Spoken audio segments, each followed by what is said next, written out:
Kemudian kalau seseorang itu punya guru syekh murabbi mursyid, kebetulan dia ini seorang ulama.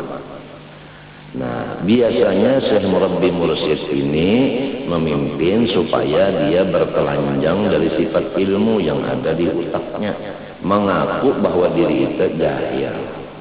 Sebab ilmu itu adalah sifatnya Allah kalau kita masuk di wahdaniyat sifat. Jadi biasa rusaknya orang-orang guru, orang-orang alim mengaku dirinya Tuhan, yaitu merasa punya ilmu. Sedikit atau banyaknya sama aja. Selama ada perasaan di hati berilmu, selama itulah mengaku seorang Tuhan kedua.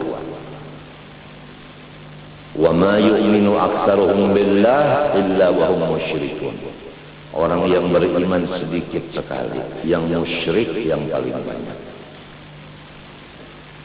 Jadi bertelanjanglah daripada ilmu, berpakaianlah dengan sifat kejahilan. Insya Allah kita selamat. Tetap di sifat ubudiyah, meletakkan perasaan itu di sifat ubudiyah.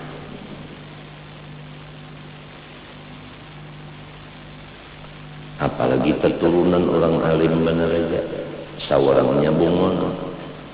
Lalu rasa hebat, menyurung tangan orang, cium tangan unda, balik. Sebab unda anak tuan guru.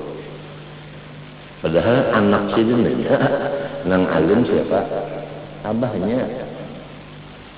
Apalagi cucu nang alim kayaknya jauh benar. Maka ini yang lagi lapas deh, lapas ke kampung situ, ke desa situ, membawa silsilah. Tujuannya minta dana, kalau bisa minta kawinakan, minta ambil supaya nyawa dapat juriyah kayu indah. Itu aja kaliannya. Karena apa? Karena kada bisnis syekh murabbi mursyid. Kalau ada mursyidnya, insya Allah tidak akan begitu kelakuannya si dzurriyyah ini. Nah, oleh sebab itu malam yakun lahu syekhun fasyaitanu syekhuhu. Selama belum taat atau belum punya guru mursyid, maka yang kita bikin guru adalah pangrasa kita. Apa manit takhadha ilahu hawa, bertuhan pangrasa. Mbah sudah rasa cocok, gawi. Mbah rasa pada cocok, tinggalkan. Berarti dia bertuhan pangrasa, meninggalkan akan Allah. Karena tidak ada guru, atau ada guru tapi dia tidak taat. Kalau dia punya guru dan taat, niscaya Mikail datang ke rumahnya main juri amplop. Nah, innal rizqa la yatlubul abda kama yatlubuhu ajaluh. Sebenarnya itu inna huruf taukid. Sebenarnya. Nah, kalau kata-kata orang bahari kasarnya tak. Kacak datuna, itu huruf taukid, kacak datuna. Rezekilah yang mendatangi hamba, bukan si hamba yang mendatangi rezeki. Bandingan ajal yang mendatangi hamba. Mana ada hamba mendatangi ajal? Tidak ada hamba satupun yang ingin mati, tapi mati yang mendatangi dia. Walau kuntum fi burujin musyayyadah, aina ma takunu yudrikumul maut. Si maut itu fa'il, yudrik itu fi'ilnya. Si maut nang yudrik. Demikian si rezeki nang datang. Kalau kita udah tahu begitu, kenapa jadi bersusah payah menuntut rezeki? Asal percaya kepada hadis tadi. Yang penting tugas kita selaku pegawai Allah Ta'ala laksanakan. Masalah tukang gaji Allah Ta'ala tetap inna Allah la yukhliful mi'ah. Disinilah orang ahli kasbi lemah dan rendah derajat dari ahli tajrid.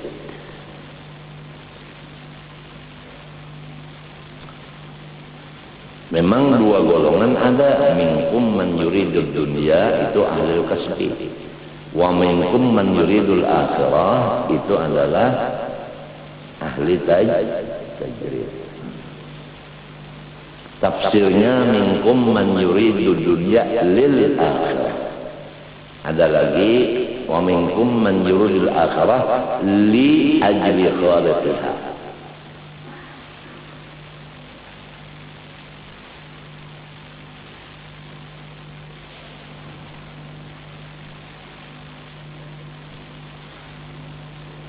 Kalau orang keturunan mulia seperti Ashraf dan seperti zuriat sulaha dan ulama dan ubad punya syekh murabbi mursyid yang biasanya syekh murabbi mursyid itu mengobati dan memberi resep hanya satu saja, yaitu jagalah jangan merasa mulia, sebab penyakitnya di situ. Nah, kemuliaan itu sifat Allah, kehinaan sifat hamba. Jadi ringkasnya tugas Syekh Murabbi Mursyid ini menetapkan seseorang di makam seseorang itu. Tidak lebih daripada itu tugasnya. Nah, dan dijaganya, kalau dia udah 2-3 kali dipadahi masih memakai sifat ketuhanan itu, dia sudah bye-bye. Habis tinggal di sini aja kita berpisah. Seperti Nabiullah Khadir 3 kali kejadian ujar Nabi Khadir, hadza firaqu baini wa bainak sa'unabbiuka bi ta'wili ma lam tasti' alaihi sabran.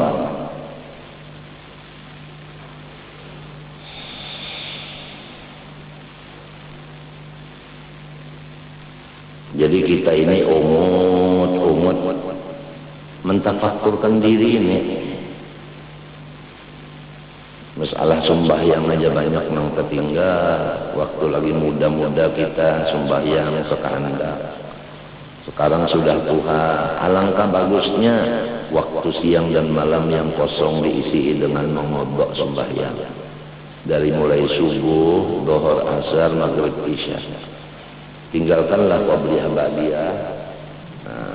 Sebab banyak sholat-sholat kita itu nang kada sah. Ada kalanya karena udunya kada bagus bahari. Ada kalanya karena bacaan kurang fasih bahari. Ada kalanya karena tumaknina ketinggalan sembahyang nang bahari. Ada kalanya karena kurang khusyuk atau tidak khusyuk sama sekali. Ini menghajatkan taubat, yaitu dikodok sembahyang-sembahyang yang dahulu itu tadi. Demikian puasa, banyak puasa kita yang rusak dengan mengupat orang dan sebagainya. Sugiannya taubatnya itu walaupun puasa juga tiap bulan, tapi hendaklah kita itu bayar fidyah, 1 harinya seliter beras diserahkan kepada jiran yang susah, untuk kifarat daripada puasa kita yang tidak sempurna itu.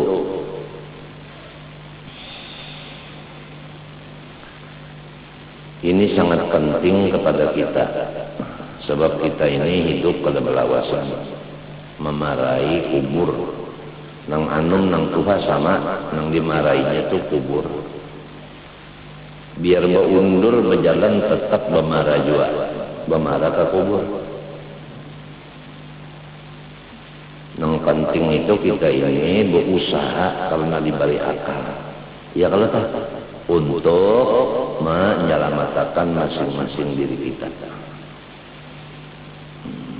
Kalau dosa terhadap makhluk, minta halal, minta maaf, minta ridho, minta ampun, artinya mengaku salah. Kemudian jangan lagi banyak bergaul. harus luzumul buyut, kecuali perlu baru keluar rumah karena taubatnya memang benar. Tapi kalau taubatnya ketaubatan itu masih seimbang antara di rumah dengan keluar dari rumah. Nah, kalau seimbang keluar rumah 12 jam, di rumah 12 jam, itu belum sempurna taubatnya.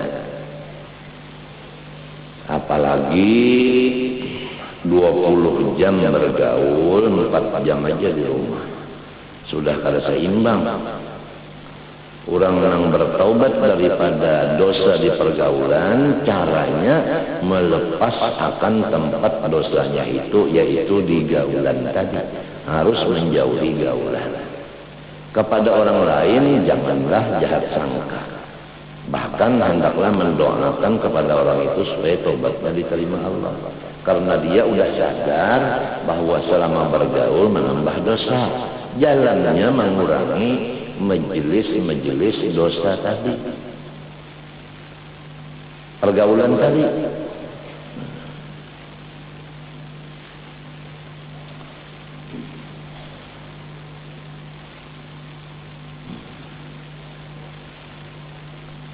Litawajjuhi bil kubul di kiblah. Nah, karena si kubul itu menghadap akan Baitullah, maka wajib ditutupi.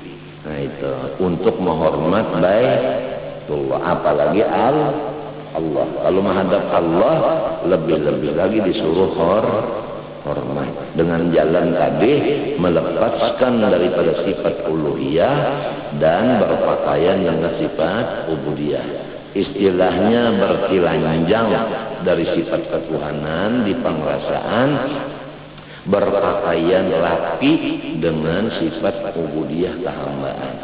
Sifat ubudiyah 5 yaitu kaya, alim, berkuasa, kuat dan gagah, dan mulia. Sifat kehambaan yang dipakai oleh setiap manusia laki-laki bini-bini yaitu pertama fakir, kedua jahil, ketiga lemah, ya kan? Nah, lemah artinya kada berkuasa. Keempat dhaif, artinya apa? Kada kuat. Yang kelima hina, kada mulia. Jadi duduklah di sifat kehambaan, janganlah duduk di sifat ketuhanan. Ini letaknya di pengrasaan. Kalau orang itu adalah alim, ada di awaknya, turunan mulia ada di awaknya, sugih ada di awaknya, pangkat ada di awaknya, jagau ada di awaknya. Syekh Murabbi Mursyid ini sulit mengurusnya sebab penyakit berat 5 penyakit berat yang harus dibasmi oleh tabib dokternya itu. Apalagi si muridnya ini udah merasa jagau, menghinakan kepada Syekh Murabbi. Apabila sudah menghinakan, kada mau menerima apa perintah daripada Syekh Murabbi tadi. Kada mau nang siap laksanakan. Nah, itulah kebanyakannya gangguan-gangguan orang menuntut ilmu. Tadi kita ulangi, terpengaruh dengan sahabat. Kalau bujur-bujur hendak alim sampai kepada ilmu nang tadi, melepaskan uluhiyah, memakai ubudiyah, harus kawan kita, guru dan kitab. Hanya itu aja. Yang lain lepaskan semuanya. Nah, itu. Kawa kada. Apabila ada kemauan, Tuhan menolong. In yurida islahan yuwaffiqillah bainahuma. Asal ada kemauan, Allah menolong.